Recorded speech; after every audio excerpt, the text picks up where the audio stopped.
আসসালামু আলাইকুম রহমতুল্লাহ। ভাই, আমি আপনাদের সম্মুখে এমন একটা টিপস নিয়ে আসছি, যেটা আপনারা যদি ফলো করতে পারেন তাহলে বেশি বেশি সবক দিতে পারবেন এবং দ্রুত সবক ইয়াদ করতে পারবেন। তো বেশি বেশি সবক এবং দ্রুত সবক ইয়াদ করার জন্য প্রথম নম্বর শর্ত হলো, আপনি যে সবকটা আগামীকালকে শোনাবেন সেই সবকের নাজেরাটা অর্থাৎ দেখে দেখে আপনাকে এটা পড়ে নিতে হবে। অর্থাৎ আপনি যখন আসরের 20 মিনিট আগে অথবা আধা ঘন্টা আগে ওই সবকটাকে বারবার রিভিশন দিতে হবে। অর্থাৎ আপনার 10 থেকে 15 বার বা 15 থেকে 20 বার এই সবকটাকে বারবার দেখে দেখে পড়তে হবে।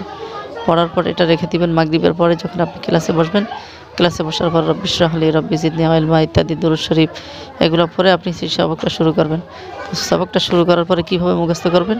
প্রথমে আপনি একটা লাইন বারবার পরে মুখস্থ করবেন। মুখস্থ করার পরে এরপর দ্বিতীয় লাইন ধরবেন, সেটাকে বারবার পরে মুখস্থ করবেন। এরপরে দোনো লাইন একসাথে একবার দেখে পড়বেন, একবার না থেকে পড়বেন। এইভাবে আপনি তৃতীয় লাইন আবার এরকম বারবার পরে মুখস্থ করবেন। এরপরে 3 লাইন একসাথে দেখে পড়বেন এবং একসাথে না দেখে পড়বেন।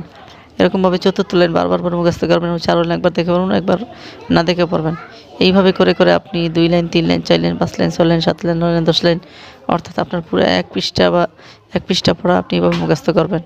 মুখস্থ করার পরে এই পৃষ্ঠাকে রেখে আবার পরের পৃষ্ঠা ধরবেন, সেই পৃষ্ঠাকে কীভাবে মুখস্থ করবেন। যদি এইভাবে আপনি মুখস্থ করতে পারেন তাহলে দেখবেন আপনার অল্প সময়ের মধ্যে অর্থাৎ 15 থেকে 20 মিনিটের মধ্যে আপনার 1 পৃষ্ঠা হয়ে গেছে।